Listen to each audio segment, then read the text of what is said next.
Hello everyone, welcome back to our channel. তো আজকে অনেক দিন পর আমি একটা বড় ভিডিও নিয়ে চলে এসেছি। আজকের ভিডিওতে তোমাদের সঙ্গে আমি চিকেন বিরিয়ানির ফুল রেসিপিটা শেয়ার করতে চলেছি। তো ভিডিওটা একটু স্কিপ করো না, পুরোটা দেখো। আশা করছি ভিডিও তোমাদের খুব ভালো লাগবে। তো চলো আর বেশি বক বক না করে আজকের ভিডিওটা স্টার্ট করা যাক। কিন্তু ভিডিওটা স্টার্ট করার আগে ভিডিওটাকে অবশ্যই একটা লাইক করো আর চ্যানেলটাকে সাবস্ক্রাইব করে দিও। তো চলো এবার ভিডিও স্টার্ট করা যাক। তো প্রথমেই একটা বড় হাঁড়িতে অনেকটা পরিমাণ জল দিয়ে জলটা গরম করতে দিতে হবে। আর তার মধ্যে দিতে হবে নুন আর সাদা তেল, আর দিতে হবে তেজপাতা, আর তার সঙ্গে দারচিনি, লবঙ্গ আর এলাচ দিয়ে জলটা ফুটতে দিতে হবে। জলটা ভালো মতো ফুটে গেলে আগে থেকে ধুয়ে রাখা বাসমতি চালগুলো তার মধ্যে দিয়ে দিতে হবে। সব চাল হাঁড়ির মধ্যে দিয়ে দেওয়ার পর একটা হাতা নিয়ে ভালো করে চালগুলো নেড়ে নিতে হবে। তারপর হাঁড়ির মুখটা ঢাকা না দিয়ে চালগুলো ফুটতে দিতে হবে। আর তারপরে একবার ফুটে গেলেই এইভাবে হাফ সিদ্ধ হয়ে গেলে গ্যাসটা অফ করে একটা বড় পাত্র নিয়ে আর একটা বড় ফুটো বাটি নিয়ে এইভাবে ভাতগুলো নামিয়ে নিতে হবে। ভাতগুলো নামিয়ে নেওয়ার পর একদমই কিন্তু চাপা কোনো ঢাকা দিয়ে রাখবে না, নাহলে কিন্তু ভাতগুলো একটু বেশি সিদ্ধ হয়ে যাবে আর বিরিয়ানিটা কিন্তু একদম কাদা কাদা হয়ে যাবে। এরপর চিকেনটাকে ম্যারিনেট করে নিতে হবে। এখানে 600 গ্রাম মতো চিকেন আছে, আর এখানে আছে নুন, লঙ্কা, জিরে গুঁড়ো, ধনে গুঁড়ো, আর এখানে আছে লঙ্কা বাটা, আর আছে আদা, রসুন, পেঁয়াজ আর কাঁচা লঙ্কা বাটা, আর আছে নুন দিয়ে ফেটানো টক দই। তো এরপর গুঁড়ো মশলা আর তার সঙ্গে বাটা মশলাগুলো ভালো করে চিকেনের মধ্যে দিয়ে চিকেনটাকে ভালো করে ম্যারিনেট করে নিতে হবে। মশলা দিয়ে ম্যারিনেট করা হয়ে গেলে এরপর নুন দিয়ে ফেটানো টক দইটা দিয়ে আবার ভালো করে চিকেনটাকে ম্যারিনেট করে নিতে হবে। সব কিছু দিয়ে ম্যারিনেট করা হয়ে গেলে এরপর ওপর থেকে সর্ষের তেল দিয়ে দিতে হবে। এরপর একটা কড়াই নিয়ে তার মধ্যে সর্ষের তেল দিয়ে আলুগুলোকে কেটে নিয়ে তার মধ্যে নুন আর হলুদ দিয়ে ভালো করে মাখিয়ে আলুগুলোকে পরপর ভেজে নিতে হবে। তো মা এখন আলুগুলো পরপর নুন হলুদ মাখিয়ে তেলের মধ্যে ছেড়ে দিচ্ছে। সব কটা আলু তেলের মধ্যে ছেড়ে দেওয়ার পর আলুগুলো সবগুলো ভালো করে লাল লাল করে ভেজে নিতে হবে। আর আলুগুলো ভাজা হয়ে গেলে এরপর একটা থালার মধ্যে সব আলুগুলো তুলে নিতে হবে। আলু ভাজা তো কমপ্লিট, এবার হচ্ছে বেরেস্তার পালা। বেরেস্তার জন্য প্রথমেই পেঁয়াজগুলোর মধ্যে নুন আর সামান্য পরিমাণ কর্নফ্লাওয়ার দিয়ে ভালো করে পেঁয়াজটা মেখে নিয়ে গরম তেলের মধ্যে ছেড়ে দিতে হবে। তো গাইস, এই পেঁয়াজ ভাজার দায়িত্বটা মা আমাকে দিয়েছিল, তাই আমি পেঁয়াজগুলো লাল করে না ভেজে একটু বেশি ভেজে নিয়েছিলাম, তাই এগুলো পোড়া পোড়া হয়ে গেছিলো। তোমরা কিন্তু লাল করে ভাজবে, না হলে বিরিয়ানি খেতে ভালো হবে না।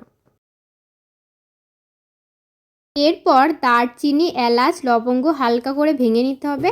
আর গরম তেলের মধ্যে দিতে হবে তেজপাতা, শুকনো লঙ্কা আর ভেঙে রাখা ওই 3টে উপকরণ। তারপর এটা ভালো করে ভাজা হয়ে গেলে ম্যারিনেট করে রাখা চিকেনটা দিয়ে দিতে হবে। চিকেনটা কিন্তু মিনিমাম আধ ঘন্টা, পারলে 45 মিনিট মতো ম্যারিনেট করে রাখতে হবে, তাহলে টেস্টটা ভালো হবে।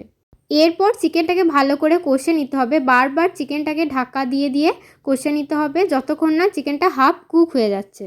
চিকেনটা কষার সময় একদমই জল দিও না, জল ছাড়াই চিকেনটাকে বারবার কষাতে থেকো আর 2 মিনিট পর পর ঢাকা খুলে দেখতে থেকো, তাহলে কিন্তু চিকেনটা তলাতে ধরবে না, অথচ চিকেনটা খুব সুন্দরভাবে কষা হয়ে যাবে। দেখো গাইস, তেলটা কি সুন্দর মশলা ছেড়ে বেরিয়ে এসছে আর চিকেনটা এখন প্রপার কষা হয়ে গেছে। তো এখন চিকেন তো কষা হয়ে গেছে, এরপর ভেজে রাখা যে আলুগুলো আছে সেগুলো চিকেনের মধ্যে দিয়ে দিতে হবে। চিকেনটাকে ভালো করে কষানোই হলো বিরিয়ানি রান্নার একটা মেন পার্ট, তাই তোমরা কিন্তু সবাই চিকেনটাকে ভালো করে কষিয়ে নিও, নাহলে কিন্তু খেতে একদমই ভালো হবে না বিরিয়ানি। তো এখানে আলু আর চিকেন ভালো করে কষা হয়ে গেছে, দেখতেই পাচ্ছ তেলটা পুরো মশলা ছেড়ে বেরিয়ে আসছে। আর এরপর মা সামান্য পরিমাণ জল দিয়ে আবার চিকেনটাকে ঢাকা দিয়ে দেবে। তো গাইজ, এই চিকেন কষাটা দেখে কার কার লোভ লাগছে অবশ্যই আমাকে কমেন্ট করে জানিও। তো এখন চিকেন কষা তো পুরো কমপ্লিট, তো চলো এবারে বিরিয়ানি রেডি করার পালা। এরপর একটা বাটিতে দুধ নিয়ে গরুর দুধ অথবা আমুল দুধটাকে গুলে নিতে পারো। তার মধ্যে সামান্য পরিমাণ হলুদ দিতে হবে, আর দিতে হবে সামান্য পরিমাণ মিঠা আতর। মিঠা আতর কিন্তু একদমই বেশি দেওয়া যাবে না, নাহলে তিতো হয়ে যাবে, তাই সামান্য পরিমাণ দেবে, 2 ফোঁটা মতো। এরপর অন্য একটা বাটিতে 2 চামচ গোলাপ জল আর দিতে হবে 2 চামচ কেওড়া জল। এরপর বিরিয়ানিটাকে দমে বসাতে হবে, তার জন্য তোমরা একটা হাঁড়িও নিতে পারো অথবা প্রেসার কুকারও নিতে পারো। তো মা এবারে প্রথমবার প্রেসার কুকারে বিরিয়ানিটা দম দেবে। তো প্রথমেই 1 চামচ ঘি নিয়ে ঘিটাকে প্রেসার কুকারের পুরো চারিদিকে লাগিয়ে নিতে হবে গলে যাওয়ার পর। আর তারপর প্রথমেই চিকেনের একটা লেয়ার দিয়ে দেবে। চিকেনের লেয়ারটা কমপ্লিট হয়ে গেলে এরপর সামান্য পরিমাণ কেওড়া জল আর গোলাপ জলের যে মিক্সচারটা সেটা সামান্য পরিমাণ দিয়ে দেবে। তারপরে দিয়ে দিতে হবে ভাত। ভাতের লেয়ারটা কমপ্লিট হয়ে গেলে আবার আগের মতনই চিকেনের একটা লেয়ার দিয়ে দিতে হবে। মা কিন্তু এইভাবে মাঝে মধ্যে আমাদের চিকেন বিরিয়ানি করে খাওয়ায়, আর খেতেও কিন্তু ভালোই হয়।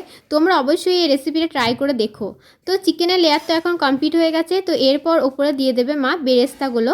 বেরেস্তা দেওয়ার পর আবার দেবে কেওড়া আর সামান্য গোলাপ জলের মিক্সচারটা। এরপর আবার একটা ভাতের লেয়ার দিয়ে দিতে হবে।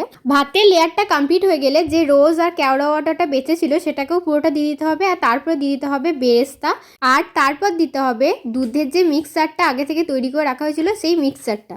এরপর চিকেন কারির যে এক্সট্রা গ্রেভিটা থাকবে সেটাকেও ভাতের ওপরে দিয়ে দিতে হবে। তো গাইস সব কিছু তো কমপ্লিট, এবার বিরিয়ানিটাকে দম দেওয়ার পাল্লা। তো বিরিয়ানিটাকে দম দেওয়ার জন্য মা প্রেসার কুকারের ঢাকনাটা লাগিয়ে দেবে। তোমরা কিন্তু ফ্রি হিট দিও। ফ্রি হিট দেওয়ার জন্য তোমাদেরকে একটা তাওয়া নিতে হবে, আর তাওয়াটার ওপর হাঁড়ি বা প্রেসার কুকারটাকে চাপিয়ে দিতে হবে, আর গ্যাসটাকে সিম করে দিতে হবে।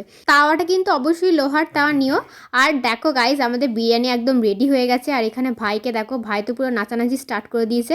তো চলো এবার বিরিয়ানিটাকে সার্ভ করা পালা। তো চলো মা ওদিকে বিরিয়ানিটা সার্ভ করুক, আর এদিকে আমি তোমাদের কিছু মিষ্টি মিষ্টি কমেন্ট পড়ে নিই। তো আজকের ফার্স্ট কমেন্টটা আমি মেহের নাগেরকে দিয়ে স্টার্ট করছি। তো মেহের নাগের বলেছে, দিদি তোমাকে আমার খুব ভালো লাগে, আমার নামটা নিও। সেকেন্ড কমেন্টটা করেছে জয়িতা দাস। তো জয়িতা বলেছে, দিদি আমি বোলপুরে ফুলডাঙ্গাতে থাকি।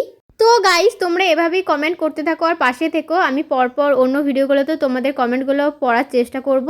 তো চলো আবার বিরিয়ানিতে ফেরা যাক। তো আজকে চিকেন বিরিয়ানির রেসিপি তোমরা দেখে নিলে, আর স্যালাডগুলো কিন্তু সব আমি কেটেছিলাম আর সাজিয়েও ছিলাম। কেমন লাগছে অবশ্যই কমেন্ট করে জানিও। আর গাইস ভাইকে দেখো, ভাই একদম রেগে লাল হয়ে গেছে, কারণ ও ভিডিও করবে না আর আমি ভিডিও করতে ছাড়বো না।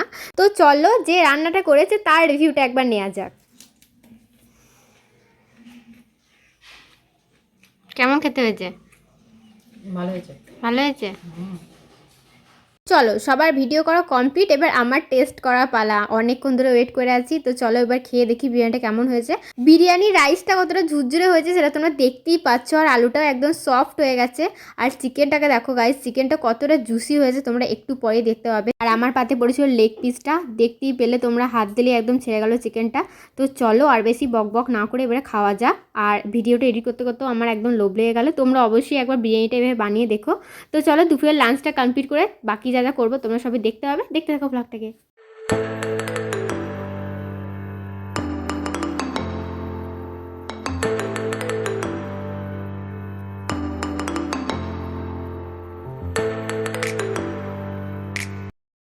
তো গাইস খাওয়া দাওয়া কমপ্লিট হয়ে গেছে, পেট একদম ফুল হয়ে গেছে। তাই আমি আর ভাই এখন একটু রেস্ট নিয়ে নিচ্ছি। আমি শুয়ে আছি আর ওদিকে তোমার ভাই শুয়ে আছে, মা এখনও আসেনি, বাসন মাজছে।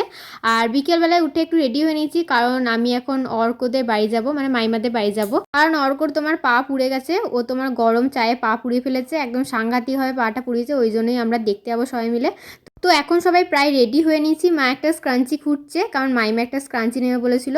আমার কাছে কিন্তু তোমরা 5 টাকা থেকে শুরু করে 15 টাকার মধ্যে স্ক্রাঞ্চিস পেয়ে যাবে, আর অনেক বড় বড় সাইজে পাবে 15 টাকারগুলো। আর এখন দেখো বাড়িতে তালা লাগানো হয়ে গেছে, আর এখন আমরা অর্কর জন্য যে জিনিসটা নিয়ে যাবো সেটাই নিতে ভুলে গেছিলাম। তো আবার বাড়ি গেলাম, নিয়ে তারপরে আবার এলাম। আর ভাইকে এখন পাঠিয়েছিলাম একটা স্প্রাইট নেওয়ার জন্য। স্প্রাইট তো পাইনি, তাই পেপসি নিয়ে এসছে। তো এই পেপসিটা খেয়ে প্রথমে খাবারটা হজম করবো, কারণ আমার একদম মনে হচ্ছিলো যে হজম হয়নি খাবারটা, অনেকটা পরিমাণ বিরিয়ানি খাওয়া হয়ে গেছিলো। তো চলো রাস্তায় দাঁড়িয়ে দাঁড়িয়ে প্রথমে পেপসিটা খাওয়া যাক।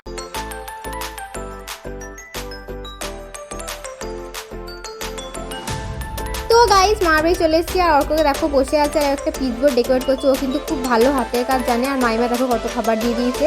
তো চলো খাবারগুলো কমপ্লিট করে খেয়ে নিই, তারপরে যখন বাড়ি যাবো তখন দেখা করবো। দেখতে থাকো ব্লগটাকে।